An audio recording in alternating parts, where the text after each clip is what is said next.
Wal 'ashr innal insana lafi khusr illal ladzina amanu wa 'amilus solihati wa tawasaw bil haqqi wa tawasaw bis sabr. Shadaqallahul adzim.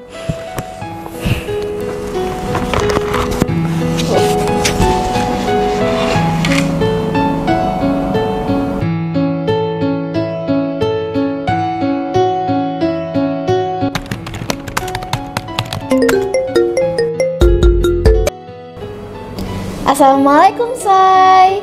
Waalaikumsalam. Iya teh, gimana kabarnya? Alhamdulillah baik, Zai. Kamu lagi di mana ini? Oh, saya lagi di sekolah teh. Barusan aja selesai pelajaran. Ini ada sedikit tugas sih teh. Aku lagi ngerjain di studionya Mugaru. Oh, oke. Gini loh, Zai. Tante ini kan lagi bingung ya. Kan anak tante ini sudah kelas 6 dan udah mau lulus. Jadi bingung gitu loh, Zai, mau sekolah di mana. Wih, nggak kerasa ya teh. Terus tante pengen sekolah yang kayak gimana? Yang bagus dong tentunya, Zai. Yang bisa bikin pinter, terampil, dan berakhlak karimah dong. Satu lagi ya, yang murah dong. Oh, sekolah di Mugaru aja teh, biar kayak aku. Bercanda kamu ini. Sekolahmu itu pasti mahal kan? Oke ah, tante pilih yang murah tapi bagus aja deh. Loh, kok tante tahu kalau sekolahku mahal? Ya tahu lah, Zai. Orang sosmednya aktif, banyak kegiatannya, banyak prestasinya, full day lagi.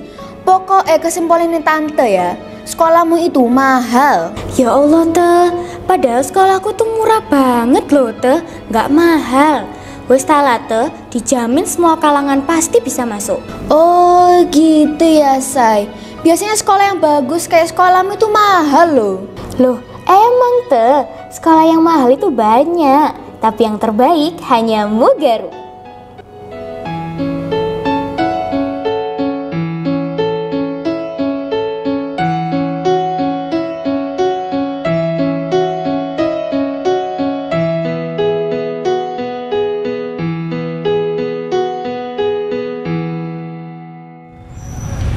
Assalamualaikum warahmatullahi wabarakatuh. Mugaru semuanya, jumpa lagi sama Pak Nur, guru bahasa Jawa yang paling mantap di dunia dan di akhirat, insya Allah.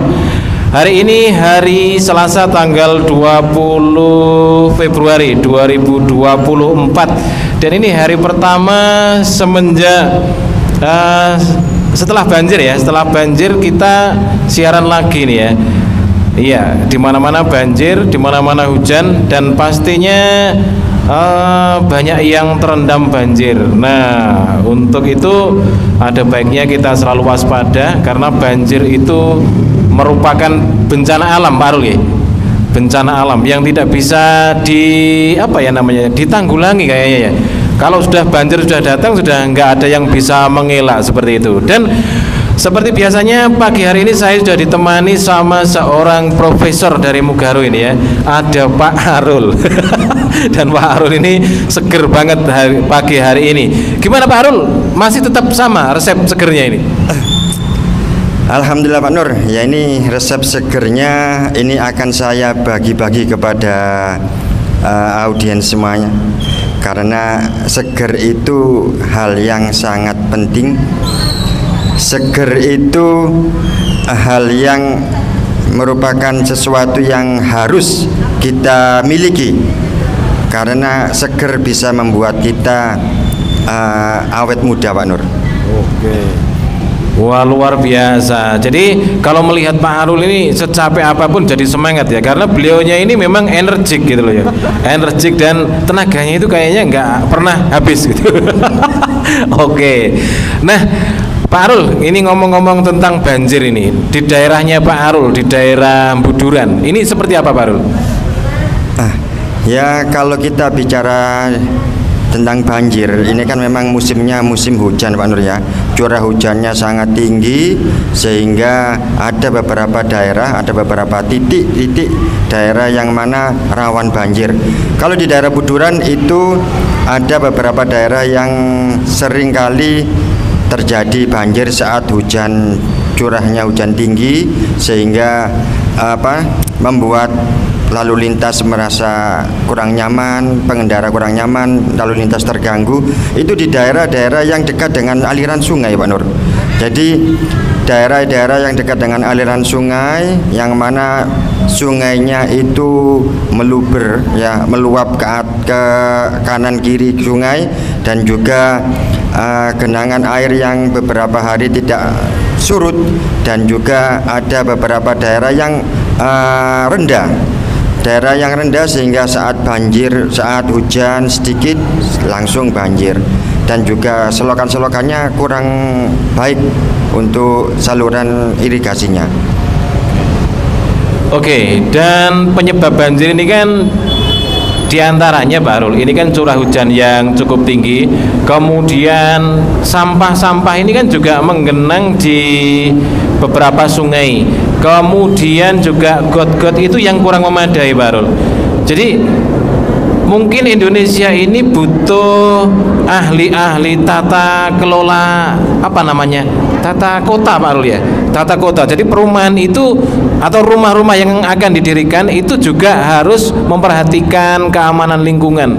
Kalau misalnya ukurannya itu segini, berarti saluran airnya itu kan juga harus memadai. Ini kan kadang-kadang enggak, Pak Arul, rumahnya besar, pabriknya besar, lah kok selokannya kecil. Nah, ditambah lagi dengan sungainya yang memang mampat atau sungainya ini lebih tinggi daripada rumah-rumah warga ataupun perusahaan dan lain sebagainya.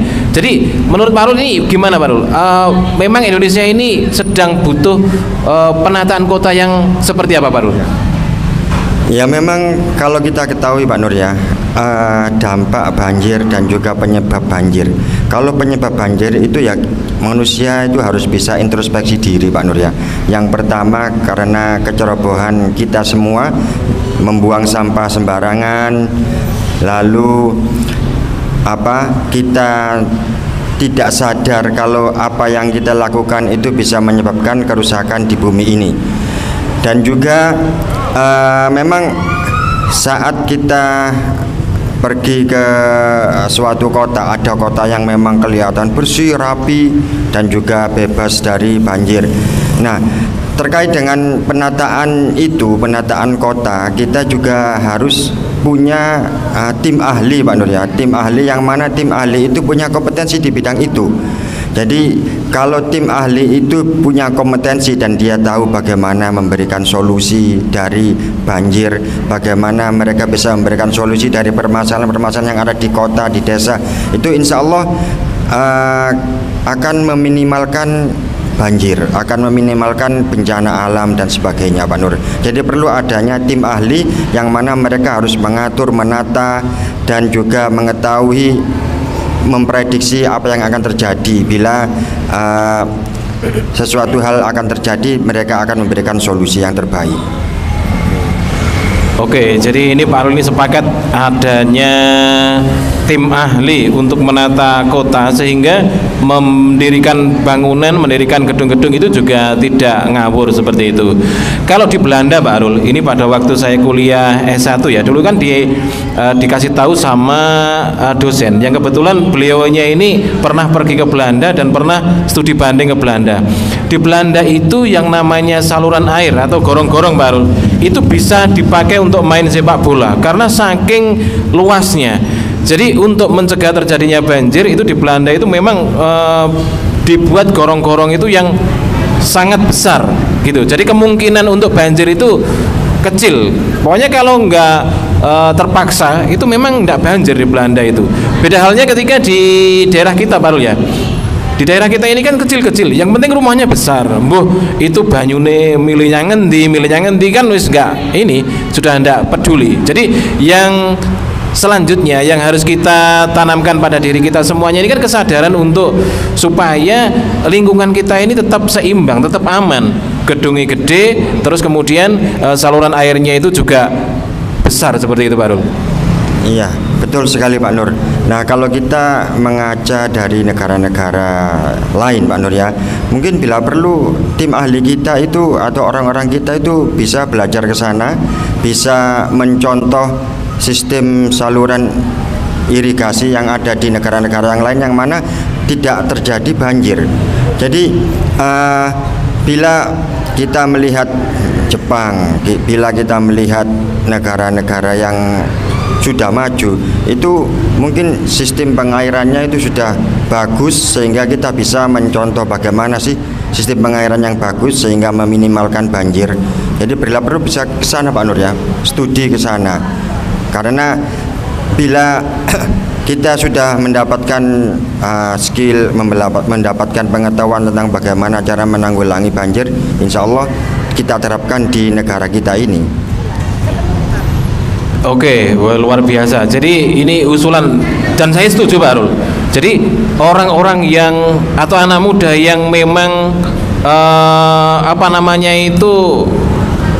tergerak hatinya untuk menjadi tim tata kota Pak Arul ya, itu seharusnya diberikan beasiswa untuk belajar ke Belanda. Bagaimana caranya supaya meminimalisir banjir itu. Nah, dan ini tentunya pendidikan sangat diperlukan Pak Arul. Pendidikan sangat diperlukan, dan mungkin pendidikan untuk tata kelola kota ini yang terbaik itu mungkin di Belanda. Kita lihat Pak Arul, di sekitar lingkungan kita yang namanya bangunan-bangunan lama, terutama bangunan-bangunan yang dibangun oleh pemerintah Belanda dulu, sampai sekarang ini belum ada yang runtuh Pak Arul. Bahkan rel kereta api, bahkan jembatan itu juga buatannya Belanda itu sampai sekarang masih berdiri kokoh. Padahal yang baru-baru itu kan juga beberapa kali renovasi. Dan ini membuktikan bahwa memang Belanda itu memang top. Ya, memang kita harus belajar ke sana. Dan ini mungkin pesan Pak Arul ya, pesan bagi pemerintah ya, jangan sampai kita ini eman-eman memberikan Pak Arul, beasiswa untuk kuliah di luar negeri. Karena apa? Karena terbukti beberapa negara maju itu pada awalnya memberikan beasiswa kepada mahasiswa di negaranya, kemudian mereka mencari ilmu di lain negara, di luar negaranya, kemudian kembali lagi memperbaiki negaranya. Seperti itu Pak Arul. Misalnya Pak Arul, ini Pak Arul ini kan tertarik nggak untuk menjadi tim tata kota?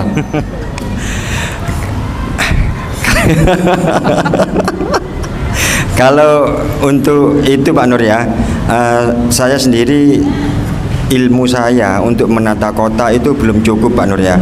Jadi biarlah diserahkan kepada yang muda-muda, yang punya kompetensi, yang punya bakat, yang mana mereka bisa mengelola kota. Jadi mereka bisa mengetahui, memprediksi akan adanya banjir dan sebagainya. Kalau saya sendiri terus terang untuk pengetahuan tentang itu, saya sendiri masih minim.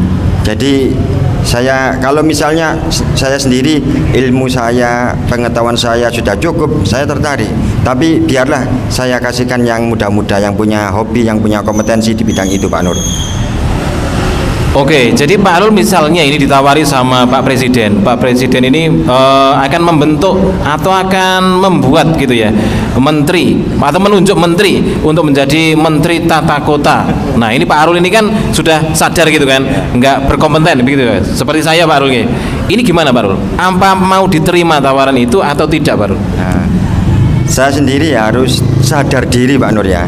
Nah, tidak terlalu percaya diri. Boleh percaya diri, tapi kita juga harus punya kesadaran, sadar diri.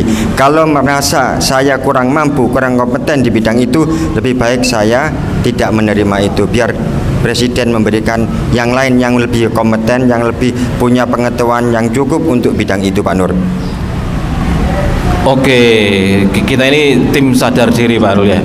Tetapi gini Pak Arul, di pemerintahan ya, ini nggak apa-apa, ini ngomong pemerintahan karena kita juga termasuk warga negara Pak Arul ya. Di pemerintahan ini kan kalau kita lihat, ya itu ada beberapa menteri yang mungkin tidak menguasai pada bidang tertentu, tapi kemudian diberikan tanggung jawab untuk menangani itu dan mereka mau Pak Arul. Dan mungkin ini seperti yang hadis itu Pak Arul ya. Apabila masalah itu diberikan kepada yang bukan ahlinya, maka kita tunggu saja kehancurannya. Begitu Pak Arul? Iya. Iya betul sekali Pak Nur ya. Jadi kalau tidak salah apa yang Pak Nur sampaikan tadi itu mengutip dari hadis atau ayat dari surat Al-Quran itu. Bila sesuatu hal ditangani oleh orang yang tidak kompeten, maka tunggulah kehancurannya. Jadi kita lihat sendiri ya, sekarang itu banyak orang-orang yang berebut kursi, Pak Nur ya, berebut kursi, tapi dia terlalu kepedean. Tapi karena PD-nya itu dia lupa, dia tidak sadar diri kalau dirinya itu sebenarnya masih belum mampu untuk menduduki di kursi itu. Karena ya mungkin mereka ingin tenar, ingin bisa mendapatkan kekuasaan, mendapatkan uang banyak, sehingga mereka lupa diri. Nah, itu yang bahaya, Pak Nur. Jadi ya segala urusannya itu ditangani oleh orang yang tidak kompeten, ya kita tunggu saja nanti kehancurannya itu. Oke, dan ini Pak Arul, akhir-akhir ini kita juga disuguhkan dengan fenomena langkanya sembako, Pak Arul. Beras melambung tinggi, naik harganya, beras yang premium, Pak Arul. Bahkan ini menteri apa ya kemarin itu ya, menteri apa ya kemarin itu ya, pokoknya disarankan ini beras premium ini sudah langka, jadi silakan makan beras bulog seperti itu, yang mungkin kualitasnya juga di bawah beras yang premium itu. Kemudian garam, Pak Arul, garam, kedelai, cabai, brambang, bawang, merica, tumbar, itu kita juga impor semua, Pak Arul. Ini mungkin juga dari dampak ketika menteri itu tidak berkompeten dan dipaksakan gitu kan. Padahal SDA, sumber daya alam Indonesia ini luar biasa begitu kan. Seperti kita melempar batu, Pak Arul, melempar benih, Pak Arul ya. Kita melempar benih itu sudah tumbuh sebenarnya. Jadi seperti itu, Pak Arul. Jadi gimana, Pak Arul, menurut Pak Arul? Saya sendiri juga kaget, Pak Nur, kalau negara kita itu termasuk negara yang terbesar mengimpor beras dari negara-negara lain.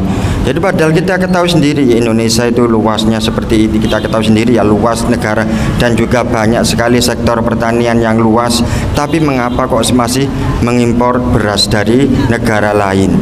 Jadi seperti yang Pak Nur sampaikan tadi, kita melempar benih aja langsung tumbuh karena subur sekali negara kita ini. Tapi ironisnya, kenapa kok masih mengimpor beras, mengimpor gandum, mengimpor barang-barang yang lain sebagainya? Padahal kita sendiri sebenarnya kalau memanfaatkan area di Indonesia seperti di Kalimantan itu kan untuk area pertanian dan sebagainya masih bisa untuk istilahnya tidak perlu mengimpor beras. Ini saya sungguh heran juga, Pak Nur. Ya, mudah-mudahan kedepannya Indonesia itu tidak lagi menjadi negara yang terbesar mengimpor beras, tapi mengekspor beras, mengekspor barang-barang ke luar negeri, karena di Indonesia sendiri sudah berkecukupan. Nah, kalau tadi kan beras, baru ya, beras, kemudian cabai, kemudian brambang, bawang, itu kita impor dari negara lain seperti itu. Dan yang paling membuat kita sedih itu kan ketika Indonesia impor garam, baru 2/3 dari daerah Indonesia, wilayah Indonesia itu kan daerah perairan, laut, Pak Rul. Dan cara membuat garam itu kan juga gampang, Pak Rul. Ketika kita keringetan loh, Pak Rul. Ketika keringetan terus lari-larian di panas-panasan, itu kan juga ada putih-putihnya di sini. Itu sudah jadi garam sebenarnya. Pokoknya asin kepanasan jadi garam. Sesederhana itu. Tetapi mengapa kita import garam? Ya karena itu tadi, mungkin menteri yang ditunjuk gitu kan, menteri yang ditunjuk ini tidak berkompeten gitu loh ya. Dan seharusnya harus memilih menteri yang berkompeten seperti itu. Dan banyak, Pak Rul, banyak apa namanya itu, banyak, kalau kita melihat itu yang tidak berkompeten itu sebenarnya banyak sekali, Pak Rul. Ya ini mungkin karena tidak ada subjektivitas saat pemimpin memilih menteri-menterinya. Jadi perlu adanya subjektivitas, melihat kompetensi orang itu bukan dilihat dari oh siapa dia, tapi apa yang dia bisa gitu. Jadi kalau melihat siapa dia itu tapi dia tidak kompetens, maka karena ada hubungan dekat, ada timbal balik karena sudah memberikan sesuatu, sehingga mau tak mau harus memilih dia, itu yang salah. Jadi melihat apa yang dia bisa, apa yang dia buat, apa yang dia lakukan, bukan siapa dia. Jadi kesalahan terbesar itu karena hal-hal seperti itu Pak Nur ya. Jadi melihat oh dia itu dekat dengan aku tapi dia tidak kompeten, akhirnya tetap dipilih. Nah, itu akibatnya seperti ini. Oke, dan kembali lagi ke pendidikan Pak Arul ya. Jadi di Indonesia ini mungkin pendidikan itu juga ini Pak Arul juga mungkin di nomor 2 kan lah, atau nomor sekian kan lah. Karena apa ya? Karena kita lihat saja Pak Arul ya, banyak generasi muda itu yang tidak bisa sekolah, tidak bisa kuliah gitu kan. Padahal kalau pemuda Indonesia itu kuliah di Mesir, di Kairo, itu malah mendapatkan semuanya Pak Arul, mendapatkan biaya akademik, kemudian biaya hidup dan lain sebagainya. Di sana itu malah digratiskan plus dapat uang saku Pak Arul. Nah ini kan berlawanan dengan Indonesia ya. Indonesia ini kadang-kadang, nah ini yang miris Pak Arul, di Jakarta itu ada seorang anak guru ya, anak guru, kepala sekolah bahkan, kepala sekolah negeri, itu anaknya tidak bisa sekolah Pak Arul. Jadi seperti apa Pak Arul menurut Pak Arul? Ya, hal tersebut itu sungguh menyedihkan Pak Nur ya. Seperti di kota kita sendiri aja, saat kita berhenti di lampu merah pagi hari jam 6 pagi itu sudah banyak sekali, ada beberapa anak kecil seusia mungkin TK, seusia SD, bahkan seusia SMP. Itu seharusnya mereka itu sudah berada di sekolah, tapi mereka masih berada di lampu merah meminta sesuatu, meminta uang kepada pengguna jalan, dan juga ditemani oleh ibunya. Nah, itu hal-hal yang sangat menyedihkan ya Pak Nur ya, seperti yang ada di negara kita ini. Bahkan kalau tadi anaknya kepala sekolah tidak bisa sekolah. Nah, seperti itu. Nah, ini yang perlu dipikirkan oleh pemimpin-pemimpin kita. Jadi misalnya Menteri Pendidikan itu memikirkan bagaimana memberikan layanan semaksimal mungkin, baik di pelosok desa maupun di kota itu sama perlakuannya. Bahkan bila perlu diprioritaskan, yang ada di pelosok-pelosok desa itu mereka mendapatkan layanan pendidikan yang bagus, layanan pendidikan yang tidak kalah dengan ada di kota. Seperti itu Pak Nur. Oke, dan ini terakhir Pak Arul, kita juga harus pesan juga ya kepada wakil-wakil kita di atas sana ya, di atas angin sana itu Pak Arul ya, supaya apa ya, siapapun yang terpilih di 2024, siapapun yang menjadi pemimpin itu sudah selayaknya untuk memperbaiki bangsa kita ini. Serahkan semuanya itu kepada ahlinya, jangan karena teman dekat, jangan karena kerabat, jangan karena saudara dan lain sebagainya, tetapi pilihlah yang berkompeten. Insya Allah dengan seperti itu negara kita ini akan mampu bersaing dengan negara-negara tetangga. Mungkin itu saja Pak Arul ya. Terima kasih Pak Arul atas waktunya. Ini sibuk sekali sebenarnya Pak Arul ini ya. Ini memang sengaja saya bayar untuk untuk dialog pada pagi hari ini. Akhirnya saya Pak Nur dan Pak Arul mengucapkan terima kasih dan sampai jumpa. Assalamualaikum warahmatullahi wabarakatuh.